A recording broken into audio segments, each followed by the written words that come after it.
حرمت رسول پہ جان بھی قربان ہے، حرمت رسول پہ جان بھی قربان ہے۔ الحمدللہ وکفا وسلام علی عبادہ الذین اصطفیٰ، اما بعد۔ اعوذ باللہ من الشیطان الرجیم، بسم اللہ الرحمن الرحیم۔ ونضع موازین القسط لیوم القیامۃ فلا تظلم نفس شیئا، وقال تعالی وکذلک اخذ ربک اذا اخذ القری وہی ظالمہ۔ صدق اللہ العلی العظیم۔ قال نبینا وحبیبنا محمد صلی اللہ علیہ وسلم یوشک ان تداعى الامم کما تداعى الآکلۃ علی قصعتها الی آخر الحدیث۔ قابل احترام بزرگوں اور عزیز دوستوں، نوجوانوں، آج جس عنوان سے آپ سے گفتگو کرنی ہے، جس عنوان پر، وہ ہے کہ مسلم امت کے اندر سے ڈر اور خوف کو ختم کرے۔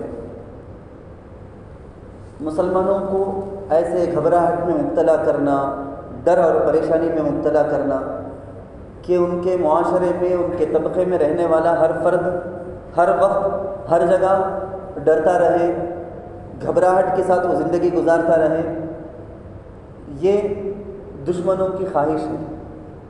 لیکن اللہ اور اللہ کے رسول کا ہم کو کیا حکم ہے؟ جیسا اللہ کے رسول علیہ الصلوۃ والسلام نے غار کے اندر حضرت صدیق اکبر رضی اللہ عنہ سے فرمایا تھا، وہ عالم تھا گھبراہٹ کا، بولا تھا ان اللہ معنا، اللہ ہمارے ساتھ ہے۔ قابل احترام دوستو، تاریخ میں ہم شروع سے جتنی بھی تاریخ ہمارے پاس ہے، اس تاریخ کا ہم مطالعہ کرتے ہیں، کئی قسم کے مذہب والوں کی حکومت رہی ہے اور دوسرے مذہب والے ماتحت ان کے انڈر میں رہے ہیں۔ حکمران مختلف مذہب کے بدلے ہیں، مختلف مذہب والوں کی حکمرانی ہوئی ہے۔ دنیا کے عالم کے بیشتر علاقوں کے اندر اسلام کئی ہزار سال حکمرانی کرتا رہا ہے، لیکن کیسی حکومتیں کامیاب ہوتی ہیں، دیر پا ہوتی ہیں، کامیاب چلتی ہیں، وہاں کے رعایا اس کو پسند کرتے ہیں۔ کیسی حکومتیں ایسی جو ناکام ہو جاتی ہیں، جیسے اللہ نے آیت کے اندر فرمایا وَكَذَلِكَ أَخْذُ رَبِّكَ إِذَا أَخَذَ الْقُرَىٰ وَهِيَ ظَالِمَةٌ۔ جب ایک جگہ کے رہنے والے ظلم کرنے پر اتر آ جاتے ہیں، تو حضرت علی میاں ندوی رحمۃ اللہ علیہ فرماتے ہیں کہ ایک حکومت ہے یا کوئی طاقت ہے، اگر اس کے ساتھ کفر اور شرک ہے، کفر بھی ہے شرک بھی ہے، تب بھی وہ چلتی رہے، طاقت ہو سکتا، لیکن اگر اس کے ساتھ ظلم آ جائے، ظلم اکرمم انیائم جس کو کہیں گے، ظلم اگر آ گیا، وہ مسلم ہے غیر مسلم ہے یہ نہیں دیکھا جائے گا، جہاں ظلم ہے اس ظلم کو برباد اللہ ضرور کر دیتے ہیں۔ وہی ظالمہ ان اخذہ علیم شدید۔ اور کامیاب لوگ، کامیاب امت، سوسائٹی وہ ہوتی ہے جو تاریخ سے، اپنی ہسٹری سے، اپنی تاریخ سے ورلاٹرین پدیوگڑیلرند تنک تیویانا پاڑتے کٹرکولود کرپکپڑود۔ ایک سوسائٹی، ایک معاشرہ، امت اس وقت کامیاب ہوتی جو اپنے ماضی کی تاریخ کو دیکھ کر اس میں سے کیا چیز لینے کی ہے جس کو اپنی زندگی میں ہم کو آج اپنانا چاہیے، اس میں کیا چیز غلطی ہم کر دیے تھے ماضی میں، ہمارے بڑوں نے کیا، ہم کو نہیں کرنا ہے، یہ ساری چیزیں لینے والے ہوتے نا، وہی امت کامیاب ہوتی ہے۔ آج مسلمانوں کو گھبرانے کی بالکل ضرورت نہیں۔ حالات چاروں طرف سے جیسے بھی آئیں، چاہے جتنی بھی یہ مسلم اسلام دشمنی کے اندر یہ لوگ مسلمانوں کو ختم کرنے کی سازش میں جتنے بھی آگے بڑھے ہیں، لیکن ایک نہ ایک دن وہ موقع ہی آنے والا ہے، جیسا تاتاریوں کے ساتھ ہوا۔ تاتاری بہت ظلم ڈھاتے رہے، اسلام کا نام و نشان ختم کرنے والے تھے، انہی کے خاندان سے اسلام کو دوبارہ اللہ طاقت دے دیا۔ حضرت عمر رضی اللہ عنہ، آپ سب جانتے ہیں کہ اسلام کے نام و نشان کو ختم کر دینے کے لیے نکلے تھے بڑے غصے میں۔ پورے عرب کے مکہ المکرمہ کے سرداروں کا بھروسہ تھا، ابو جہل اور حمزہ، حضرت عمر رضی اللہ عنہ، ان لوگوں پر بھروسہ تھا کہ یہ ہماری طاقت ہے، یہ ہماری پاور، یہ ہماری شکتی ہے، ہماری طاقت ہے، ان کے بل بوتے ہم کچھ بھی کر سکتے ہیں۔ لیکن اسی حضرت عمر رضی اللہ عنہ کے ذریعے سے اللہ نے اسلام کو طاقت اور غلبہ عطا کیا۔ میرے دوستو وہ امت جو اپنی ماضی کی تاریخ سے سبق نہیں لیتی ہے تو پھر اس کو ختم ہوتے ہوئے برباد ہوتے ہوئے کوئی بھی بچا نہیں سکتا، کوئی بھی کچھ بھی کر لے بچا نہیں سکتا۔ آج ہم کو غفلت میں پڑے رہنے کا وقت نہیں ہے، آج ہم کو سمجھ لینی چاہیے۔ ہم کو آپس میں جب ایک ساتھی دوسرے ساتھی کے ساتھ مل کر بیٹھتے ہیں، گھر میں بیٹھو، آپ کسی اور جگہ میں بیٹھو، آپ دو ساتھی مل کے بات کرتے ہیں، آپ کو حالات کا جائزہ لینا چاہیے۔ آپ کو یہ طے کرنا چاہیے کہ دیکھو اب تک جیسے مستی کے ساتھ میں زندگی گزار دیا، میری اپنی گاڑی سے، میرے اپنے کپڑوں سے، میری اپنی بات سے، چال ڈھال سے، جیسی غفلت کے ساتھ گویا پوری دنیا سو رہی ہے، میں فقط جاگ رہا ہوں، صرف میرے پاس پیسے ہیں، صرف میرے پاس کپڑے ہیں، صرف میرے پاس گاڑی ہے، جیسی شان کے ساتھ زندگی میں آج تک کہ دوسروں کے دل کی پرواہ نہیں، دوسروں کے احساسات کا، ان کی فیلنگز کی کوئی پرواہ کرے بغیر جیسے آج تک دوسروں کو نفرت دلائے، جیسے دوسروں کو غصہ دلائے، جیسا کوئی میرا کام رہ گیا، آج سے نہیں ہونا چاہیے۔ حالات، دنیا کی حالت کیسے چل رہی ہے، کس رخ پر جا رہی ہے؟ آج بھی ہمارے بھائی، ہمارے اپنے معاشرے کے طبقے کے لوگ آج بھی اسی عیاشی کے اندر، اسی مستی کے اندر لگے ہوئے ہیں۔ مجھے زیادہ اس کے بارے میں بولنا نہیں، مجھے بولنا یہ ہے کہ آج کی حالات کی وجہ سے مسلمانوں کو گھبرانے کی ضرورت نہیں، حکمت عملی کے ساتھ کرنا کیا ہے۔ ہمارے اپنے بچوں کو بھی تعلیم دینے کی ضرورت ہے کہ دیکھو تم کو جو ابھی پرورش پانی ہے، تم کو اسکول میں بھی جانا ہے، کالج میں بھی جانا ہے، کمپنی میں بھی جانا ہے، تو ہم اپنے بچوں کو بھی گائیڈ کریں گے کہ حالات ایسے ہیں، تجھ کو ایسا ایسا چل لینا چاہیے۔ ہمارے اپنے مردوں کو بھی چند چیزوں کو سبق لینے کی، لیسن لینے کی ضرورت ہے، ہماری اپنی عورتوں کو بھی چند چیزوں کے لیسن دینے کی ضرورت ہے۔ آج کل کی حالات کے اعتبار سے ہم کو کیسا رہنا چاہیے، ہمارے معاشرتی، اجتماعی جو ہے اس کے اندر بھی، انفرادی جو ہے اس کے اندر بھی۔ یہ جو ساتھی پیچھے ہیں ان سے درخواست کروں گا آگے آ جائے، اور بھی ساتھی آ رہے ہیں، آپ لوگ ذرا آگے آ جائیں۔ ہمارے جوڑ ہی کے بارے میں فکر کی باتیں چل رہی ہیں، ہم جوڑ کر بیٹھ کر دکھا دیں گے۔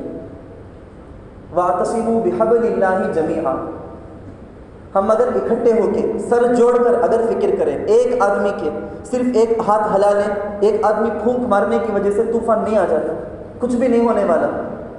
اس کے لیے چاہیے کہ دو چار آدمی سر جوڑ کر بیٹھیں، فکر کریں کہ معاشرے میں تبدیلی لانی ہے، ہمارا محلہ، ہماری سوسائٹی، ہماری اپنی بستی، ہمارے مسلم نوجوانوں کی لائف سٹائل کیسی ہو، اب تک کی جو رہ گئی، لیکن آگے ایسی نہیں، آگے بہت تبدیلی لانی ہے اس کے اندر۔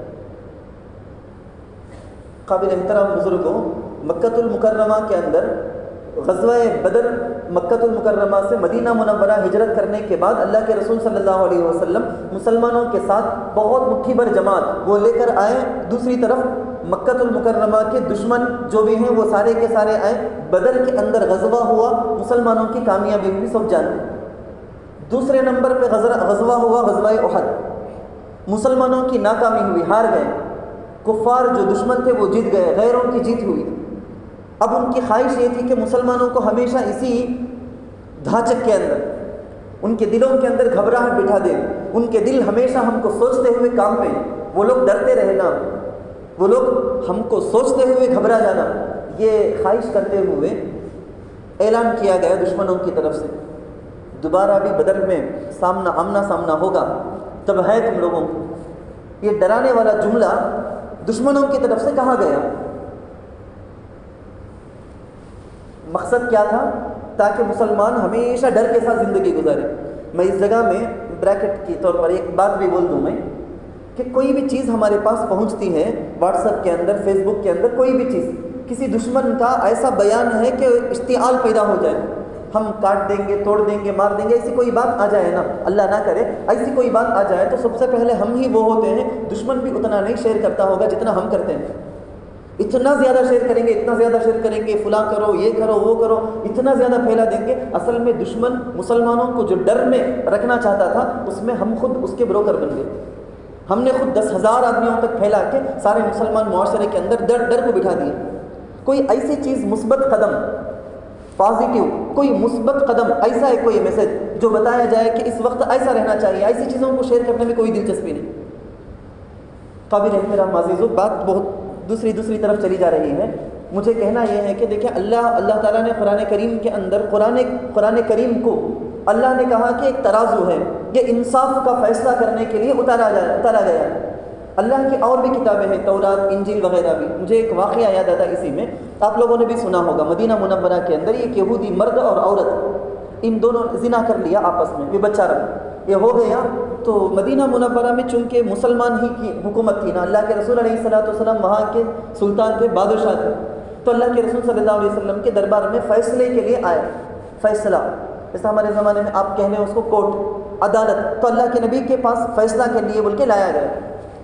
ہمیں حکم کیا, اب اگر کوئی یہودی کچھ غلطی کر دے تو اللہ کے رسول صلی اللہ علیہ وسلم جبکہ صاحب قرآن ہیں, انہی کے اوپر قرآن کو نازل کیا جاتا ہے, اللہ کے رسول کو حکم کیا یہودی اگر آ گئے تو ان کی جو اپنے مذہب کی کتاب ہے نا تورات کے مطابق فیصلہ کرنا ہے. نصارہ عیسائی کرسچن ہیں, ان کا کوئی فیصلہ ہو گیا, وہ لوگ آئے آپ کے پاس فیصلے کے لیے, تو ان کی اپنی جو کتاب ہے بائبل, ان کی جو اپنی کتاب ہے انجیل, ہمارے اس زمانے کی نہیں, اس زمانے کی جو اصل انجیل ہے اس کتاب کے مطابق فیصلہ کرنا ہے. تو یہودی آئے, اللہ کے رسول صلی اللہ علیہ وسلم نے قرآن کے مطابق فیصلہ نہیں سنا دیا, قرآن میں یہ سزا ہے, یہی سزا جاری ہوگی, نہیں سنایا. اللہ کے نبی نے کہا کہ اچھا تم لوگ تو یہودی ہو, دونوں کے دونوں, عورت مرد جو دونوں نے زنا کیا دونوں بھی یہودی, تمہاری جو آسمان کی کتاب ہے تورات حضرت موسیٰ علیہ السلام کو دی گئی, اس کتاب کے مطابق فیصلہ کروں گا, کتاب لے کر آؤ. گئے, لائے, وہ لوگ لا کر کتاب کھول کر رکھ دیے ہیں. یہاں اللہ کے رسول صلی اللہ علیہ وسلم بیٹھے ہیں, دوسرے سارا مجمع بھی بیٹھا ہوا ہے, یہاں سامنے مثال کے طور پر آپ سمجھیں کہ ڈیسک ہے, اس میں کتاب کھول کر رکھ دیے. ان کا جو یہودی آدمی ہے نا, وہ آدمی کھولا کتاب اور پڑھنا شروع کیا. کوئی مرد کسی عورت سے زنا کر دے تو اس کی یہ سزا ہے, یہ سزا ہے, پڑھتا گیا. ایک جگہ ہاتھ رکھ لیا, وہاں سے ہاتھ ہٹایا نہیں. اندر حضرت عبداللہ بن سلام رضی اللہ عنہ, ایک صحابی, یہ یہودیوں کے بہت بڑے عالم تھے, بہت بڑے اسکالر, لیکن مسلمان ہو گئے تھے. ابھی یہ مسلمان ہوئے نا, ابھی ہوئے ہیں, ابھی بات لوگوں کو معلوم بھی نہیں ہے, تو اندر ہیں, اندر میں وہ ہیں. یہاں پر یہ ہو رہا ہے, وہ چونکہ عالم نا, تو ان کو تورات کی وہ باتیں جو پڑھی جا رہی تھی وہ سن رہے ہیں, تو وہ سمجھ گئے کہ نہیں یہاں کچھ گڑبڑ ہو رہا ہے, کچھ فورجری کرتے ہیں یہ. تو وہ آیا کہ بولے کہ یا رسول اللہ, ان کو کہیے کہ یہ ہاتھ جو رکھے ہیں نا اٹھانے کے لیے, بولے وہاں کچھ لکھا ہوا ہے وہ نہیں پڑھتے ہیں, اصل سزا تو وہاں لکھ کر ہے. کرتے کیا تھے وہ یہود, ان کے اپنے قوم کے مالدار آدمی اگر زنا کر لیتا تو اس کے لیے فیصلہ سناتے, اتنے پیسے اتنے پیسے. اگر کوئی غریب زنا کر لیتا تو زنا کی جو سزا تورات کے اندر لکھ کر ہے کہ پتھر مار کے مرا دینا ہے, وہ سناتے تھے. تو مالدار غریب کا ان لوگوں کے درمیان فرق ہوتا تھا, حالانکہ اللہ کے اتاری گئی اس کتاب کے اندر نہیں تھی. وَلْيَحْكُمْ أَهْلُ الْإِنْجِيلِ بِمَا أَنزَلَ اللَّهُ فِيهِ, اللہ قرآن کریم کے اندر بھی اس کو کہتا. تو اللہ کے رسول اسی قرآن کی تعلیم کے مطابق اس ہاتھ کو ہٹانے کے لیے کہے, ہاتھ ہٹا کر دیکھا گیا تو وہاں لکھا ہوا ہے کہ کوئی بھی مالدار غریب کوئی بھی ہو, زنا کر لیا تو سنساری کی سزا ہے. تو اللہ کے رسول نے کہا کہ دیکھو میں اپنے قرآن کے مطابق نہیں, تمہاری اپنی کتاب تورات کے مطابق فیصلہ کرتا ہوں, یہی فیصلہ ہوگا. فیصلہ کر دیا گیا. مجھے کہنا کیا, اللہ کے رسول صلی اللہ علیہ وسلم کی اپنی حکومت, خود اللہ کے رسول صاحب قرآن ہیں, ان پر قرآن اتارا جا رہا, چاہے تو قرآن کے ذریعے سے فیصلہ کر سکتے تھے, لیکن نہیں. سامنے قوم, ہماری پوری تاریخ اسلام کے اندر, اسلامک سلطنت کی جو جتنی لمبی تاریخ ہے نا, ہزاروں کے سالوں کی, ان سب کے اندر آپ اگر غور سے دیکھیں گے تو غیروں کے معاملے کیس ہمارے اپنے عدالتوں میں ججوں کے سامنے, قاضیوں کے سامنے جب آئے تو ان کا فیصلہ بڑا عادلانہ رہا.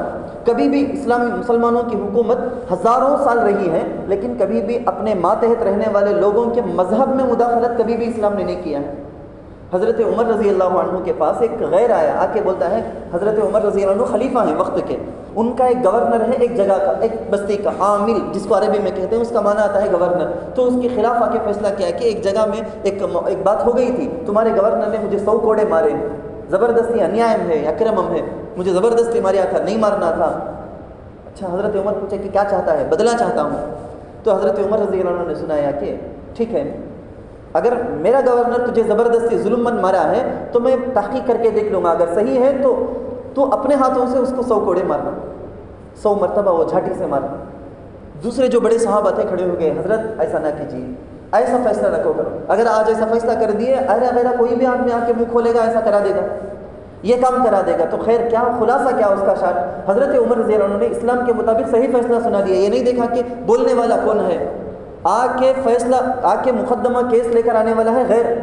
حکومت ہے مسلمانوں کی, اسلام کی, لیکن فیصلہ بالکل انصاف کا بول دیا گیا. حضرت عمرو بن العاص رضی اللہ عنہ اس وقت کھڑے ہو گئے, بڑی منت سماجت کر کے, گھگا کے, منا کے, اس کو بہت زیادہ منت سماجت کر کے اسے تیار کر لے کے, دیکھ تو اب بدلے میں 100 جھاٹی مارے گا نا, ایک مار کے بدلے میں 2 اشرفیاں, بہت بڑی قیمت ہوتی ہے. لاکھوں کا ہو جائے گا اس زمانے کے حساب سے حساب کر کے دیکھا جائے تو ایک ایک مار کے بدلے میں بھی 2 اشرفی میں دے دوں گا، اتنا حساب کر کے اس پر راضی ہے کیا؟ وہ بولا کہ راضی ہوں، لا لو مجھے پیسے لاؤ، لے کر چلا گیا۔ ہمیشہ سے فیصلے ایسے ہوئے ہیں، غیروں کے فیصلے مسلمانوں کی عدالتوں کے اندر ہوئے ہیں، لیکن اسلام بڑے انصاف کے ساتھ۔ حضرت اشعث رضی اللہ عنہ سمجھتا ہوں میں غالباً ایک صحابی، وہ ایک عجیب فیصلہ ہی زمین کے بارے میں اللہ کے رسول صلی اللہ علیہ وسلم کے پاس آ کر کہنے لگے کہ یا رسول اللہ، میرے ابو کی زمین ہے یہ، اس زمین پر یہ یہودی زبردستی قبضہ کر لیا ہے، مجھے نہیں دیتا ہے واپس، میں پوچھ رہا ہوں نہیں دیتا ہے۔ اور جب میں اس سے پوچھنے لگا تو وہ بولا کہ فیصلہ ہوگا تو میں دوں گا۔ تو یا رسول اللہ آپ کے پاس فیصلے کے لیے آئے ہیں ہم لوگ۔ تو اللہ کے رسول صلی اللہ علیہ وسلم اسلام کا جو قرآن کا حکم جو ہے نا فیصلے کا، اس فیصلے کے مطابق اللہ کے رسول نے پوچھا کہ البینۃ علی المدعی والیمین علی من انکر، ہمارے پاس فیصلہ کیا؟ وادی پری وادی بولیں گے تمل میں، ایک آدمی دعویٰ کرنے والا، دوسرا وہ اپوزٹ کا دوسرا آدمی ہوتا ہے جس کے خلاف دعویٰ کیا گیا، جو دعویٰ کرتا نا آ کے کورٹ میں جو کیس داخل کرتا ہے، جو بولتا ہے کہ میرا یہ ہے وادی، تو اسے چاہیے کہ انہیں ثبوت پیش کرے، وہ پروف دینا، میں جو بولتا ہوں نا میری بات سچ ہے، یہ ہے پروف، بول کے پروف پیش کرنا۔ اگر وہ پروف پیش نہیں کر سکا تو سامنے والے آدمی کو بولیں گے کہ اللہ کی قسم کھا کے بولیے تیری چیز کیا ہے۔ جس آدمی کے ہاتھ میں وہ چیز ہے وہ اللہ کی قسم کھا کے اگر بول دیا تو وہ چیز اس کی ہو جائے گی۔ یہ اسلام کے فیصلہ کرنے کا طریقہ۔ اللہ کے رسول صلی اللہ علیہ وسلم نے اس یہودی کو بھی مسلمانوں کو بھی بلا کے دونوں کو بلا کے کھڑا کر لیا سامنے۔ مسلمان سے اللہ کے رسول صلی اللہ علیہ وسلم نے پوچھا کہ یہ تو کہتا ہے کہ تمہارے ابا کی زمین ہے، انہیں زبردستی قبضہ کر لیا۔ ہاں یا رسول اللہ۔ پوچھے کہ تیرے پاس کیا پروف ہے؟ میں نے کہا کہ یا رسول اللہ پروف تو نہیں ہے میرے پاس، لیکن پکا میری زمین ہے، آپ جس سے چاہے پوچھ لیں۔ نہیں، تو پروف کے طور پر، گواہ کے طور پر، ساکشی کے طور پر تو کسی کو کورٹ میں لے کر آنا، میرے سامنے لے کر آنا، وہ 2 آدمی آ کے بولنا کہ ہاں یہ فلاں کی زمین ہے، وہ اگر بولیں گے تو میں فیصلہ کروں گا ورنہ نہیں۔ یا رسول اللہ میرے پاس ثبوت نہیں ہے لیکن میری ہی ہے۔ اللہ کے رسول نے کہا کہ اسلام تو، قرآن تو یہی کہتا ہے، میں انصاف کے خلاف فیصلہ نہیں کر سکتا۔ اللہ کے رسول کو بھی معلوم زمین فلاں کی ہے۔ اب آگے کیا؟ آگے اللہ کے رسول نے کہا کہ اب میں یہودی سے کہوں گا کہ وہ قسم کھائے اللہ کی، اگر وہ اللہ کی قسم کھا کے بولے گا کہ میرے ہاتھ میں جو زمین ہے وہ میری ہی ہے تو اسی کی ہو جائے گی۔ مسلمان کہنے لگے، ہمارے دل میں آتا نا وہی بات، وہ مسلمان صحابی کہنے لگے کہ یا رسول اللہ یہ کیا فیصلہ ہے؟ یہ یہود قوم تو ایسی خراب قوم ہے، یہ تو اپنے نبیوں کو قتل کی ہے، جھوٹی گواہی، جھوٹی قسم کھانے میں ان کو کیا دیر لگتی؟ بہت سمپل سے آسان سے جھوٹی قسم کھا لیں گے نا یہ۔ یا رسول اللہ اس کی قسم کھانے کا اعتبار کر کے آپ فیصلہ کرتے کیا؟ تو اللہ کے رسول صلی اللہ علیہ وسلم نے فرمایا کہ دیکھو قرآن میں تو یہی حکم ہے، میرے رب نے تو یہی حکم دیا ہے، یہاں یہ نہیں دیکھا گیا کہ بھائی میجارٹی کس کی ہے، کون سے مذہب کی ہے، کس کی رولنگ پارٹی کون ہے، حکومت کس کی ہے، یہ سب نہیں دیکھا گیا۔ اللہ کے رسول نے قرآن کی روشنی میں سکھا دیا کہ فیصلہ کیسا ہوگا۔ صحابہ بھی اسی کو لے کر چل رہے ہیں، صحابہ کا طریقہ بھی یہی رہا۔ مجھے کیا، میں بالکل ٹاپک سے بدل کے دوسرے ٹاپک میں آ گیا ہوں۔ میں آپ کو کہہ رہا تھا کہ مسلمانوں میں گھبراہٹ آج کے زمانے میں نہیں ہونی چاہیے، جو کام کرنا چاہیے پازیٹیو طریقے میں، ویسی چیزوں کو سوچ سمجھ کر اس کو اپنے زندگی کے اندر گویا انسٹال کریں، اپنی زندگی میں اس کو لائیں۔ آج تک نہیں کرتے تھے ہم، آج سے وہ کرنا شروع کریں۔ لیکن اب عنوان جو چل رہا ہے وہ ایسا ہے کہ گویا غیروں کے فیصلے جو مسلمانوں کی عدالتوں میں کیا کیا ہوئے، کیسا کیسا ہوئے، تو اس سے بھی ہم اس کا سبق لے سکتے ہیں، ہم اس سے بھی سمجھ سکتے ہیں کہ اللہ کے رسول کا طریقہ کیا رہا، اللہ کے رسول نے انصاف کیسا سکھایا ہے۔ یہی چیز ہم کو ہمارے اپنے جو وطنی برادر ہیں نا بھائی، ہمارے اس ملک کے جو بھی بھائی ہیں، ان سب کے سامنے اسلام کے اسی انصاف کو دکھانا ہے۔ آپ کو میں بتاؤں، نارتھ سائڈ میں مخالات عثمانی ایک کتاب ہے، اس کتاب میں ایک واقعہ لکھا ہے نارتھ سائڈ کے اندر ایک جگہ کا واقعہ۔ میں ذرا اس کے اسٹارٹ میں بولتا ہوں میں کہ ایک زمین کے بارے میں جھگڑا ہو گیا، مسلمانوں میں غیروں میں جھگڑا ہو گیا، یہ زمین کس کی ہے، مسلمانوں کی یا غیروں کی، بڑا جھگڑا ہوا، پورا گاؤں کھڑا ہوا ہے۔ برٹش کی حکومت، انگریزوں نے فیصلہ کرنے کے لیے سارا حربہ آزما لیا، لیکن اب تک بھی فیصلہ نہیں ہو پا رہا ہے، فیصلہ کرنے نہیں ہو رہا ہے۔ تو غیر جو ہے نا، یہ سارے غیر مل کر ایک زبان ہو کر بولے کہ برٹش اس لاڈ سے اس سے کہتے ہیں کہ اس بستی کے اندر مفتی الہی بخش نام کے ایک مولانا ہے، مفتی صاحب ہیں، وہ مفتی جی سے بلا کر پوچھو، وہ جو بولیں گے اس فیصلے پر ہم راضی ہیں۔ مسلمان کا نام غیر لیتے ہیں، تو ان کو بلایا گیا، وہ بڑے مفتی صاحب تشریف لائے، آنے کے بعد ان کے سامنے یہ پوچھا گیا کہ یہ سوال ہے، تو انہوں نے کہا کہ میں جانتا ہوں اس زمین کی ہسٹری، پوری تاریخ انہوں نے بتایا کہ ایسا تھا، ایسا ایسا ایسا ہوا، پوری بات بتا کے انہوں نے کہا کہ اس روشنی میں یہ کہوں گا کہ یہ غیروں کی زمین ہے، یہ زمین غیروں کی ہے، حالانکہ بہت معاملہ بہت دور تک چلا گیا تھا۔ ایسا فیصلہ مسلمان انصاف کے ساتھ ایسا فیصلہ سنائے گا بلکہ کوئی بھی نہیں سمجھتے تھے. خود مسلمان حضرت سے ناراض بھی ہو رہے تھے, کیا حضرت تمہیں ہمارے سائڈ میں لیں گے, بولے تو ادھر سائڈ لے لیے گا تم. تو حضرت مقالات عثمانی کے اندر حضرت حبیب الرحمن عثمانی رحمۃ اللہ علیہ غالباً لکھتے ہیں کہ اس کے بعد تاریخ میں یہ ہے کہ پورا کا پورا گاؤں اس انصاف پر مبنی فیصلے کی وجہ سے مسلمان ہو گیا. پورا گاؤں مسلمان ہو گیا. اسلام کی چھوٹی چھوٹی خوبصورتیاں, بہت پورا کا پورا اسلام سراپا خوبصورت ہی خوبصورت, اس کا چھوٹا سا ایک جھلک بھی, اس کی چھوٹی سی ایک جھلک, ایک ادنا نشان بھی اگر ہم اپنی زندگی کے اندر انسٹال کر لیں گے, اپلائی کر لیں گے, اس کو ہم دکھانا شروع کریں گے نا, تو پھر اسلام کا دیوانہ ہونے سے کوئی کسی کو روک نہیں سکتا. اتنا خوبصورت اسلام. حضرت علی رضی اللہ عنہ کی زرہ, لوہے کی قمیص سمجھے نا, وہ گم ہو گئی تھی, کئی دن ہو گئے تھے, جنگ جمل کے اندر گم ہو گئی تھی, کئی دن گزر گئے تھے. حضرت علی رضی اللہ عنہ وقت کے خلیفہ ہیں, آپ بول سکتے ہیں گورنر بولے, پی ایم بولے, کچھ بھی بول سکتے ہیں, پوری حکومت ان کی چل رہی ہے. حضرت علی رضی اللہ عنہ بازار میں ایک یہودی کے پاس اپنی وہ لوہے کی قمیص کو دیکھے, زرہ کو دیکھے, دیکھ کر کہنے لگے یہ تو میری ہے. یہ اس نے کہا کہ نہیں میرے ہاتھوں میں ہے, میرا ہے یہ. حضرت علی نے کہا کہ نہیں میری ہی اصل میں ہے یہ. تو اس نے کہا کہ اچھا ہم چلیں گے مسلمانوں کے قاضی کے پاس, وہ جو فیصلہ کرتے ویسا. آئے دونوں کے دونوں. کون ہے؟ حضرت علی رضی اللہ عنہ کی حکومت, ان کے نیچے انڈر کام کرنے والے قاضی ہیں, قاضی شریح. تاریخ کی کتابوں میں ان کا نام ایسا پڑ گیا, اتنا انصاف کا فیصلہ وہ کرتے تھے. ایسے کئی سارے واقعات ہیں ان کے. قاضی شریح, قاضی شریح بول کے ان کا نام ہی مشہور ہو گیا. تو وہ ان کے سامنے آ گئے. حضرت علی رضی اللہ عنہ کو دیکھتے ہی وہ اٹھ کر کھڑے ہونے لگے, بڑے ہیں نا, تو کھڑے ہونے لگے. حضرت علی اشارہ کیا کہ نہیں میں ایک خلیفہ امیر المؤمنین کے جیسا نہیں, وادی پریوادی ہم دونوں آئے ہیں, ایسا نہیں, کھڑے نہیں ہونا. اشارہ کر دیے بیٹھے. ایک دوسری ایک اچھی جگہ, بلند جگہ, وہاں بیٹھنے کے لیے حضرت علی کو اشارہ کیے, انہوں نے انکار کر دیا. سامنے بیٹھ گئے دونوں کے دونوں, ادھر وادی ہے ادھر پریوادی ہے, دونوں کے دونوں بیٹھ گئے. پھر ادی وادی, دونوں کے دونوں بیٹھ گئے. بیٹھ جانے کے بعد حضرت علی رضی اللہ عنہ کہنے لگے کہ یہ اصل میں یہ جو زرہ ہے نا یہودی کے پاس, وہ میری ہے. حضرت قاضی شریح جو ہے, قاضی صاحب بیٹھے ہیں نا, وہ پوچھنے لگے کہ حضرت اگر یہ آپ کہتے ہیں جس آدمی کے ہاتھوں میں اب وہ چیز ہے وہی مالک اس کا, اگر آپ کہتے ہیں کہ یہ آپ کی ہے تو آپ کو پروف دینا ہے. یہی اسلام کا طریقہ ہے فیصلہ کرنے کا. حضرت علی نے کہا کہ میرے پاس تو پروف نہیں ہے. بولے کہ نہیں پروف دیے تو حضرت, یہ کون پڑھا ہے, کون ہے ان کو قضاوت کا, یہ فیصلہ کرنے کا قرآن حدیث پڑھا ہے, سو کون؟ حضرت علی رضی اللہ عنہ, خود حضرت علی. اب حضرت علی ہو سکتا, علماء لکھتے ہیں کہ چیک کرنے کے لیے, جیسا استاذ پڑھانے کے بعد ایگزام لیتا ہے نا, ٹیسٹ کرتا ہے نا, ویسا چیک کرنے کے لیے کیے ہوں گے حضرت علی رضی. بولے کہ میرے پاس تو گواہ نہیں. بولے کہ حضرت بغیر گواہ کے فیصلہ نہیں, ثبوت کے بغیر فیصلہ نہیں. حضرت علی اپنے بیٹے حضرت حسن رضی اللہ عنہ کو اور اپنے ایک غلام تھے قنبر نام تھا, ان دونوں کو پیش کیے. قاضی نے کہا کہ حضرت تمہیں پڑھائے سمجھے, بیٹا ابا کے بارے میں گواہی دیے تو وہ قبول نہیں کرتے, تو ایک پروف تو اوکے اور ایک نہیں, دوسرا کسی پہ نیا لاؤ. قاضی بولتے ہیں مجھے معلوم اچھی طرح یہ زنا یہودی کے ہاتھ میں ہے نا, وہ آپ کے مجھے اچھی طرح معلوم, لیکن اسلام کے مطابق فیصلہ ہونا ہے.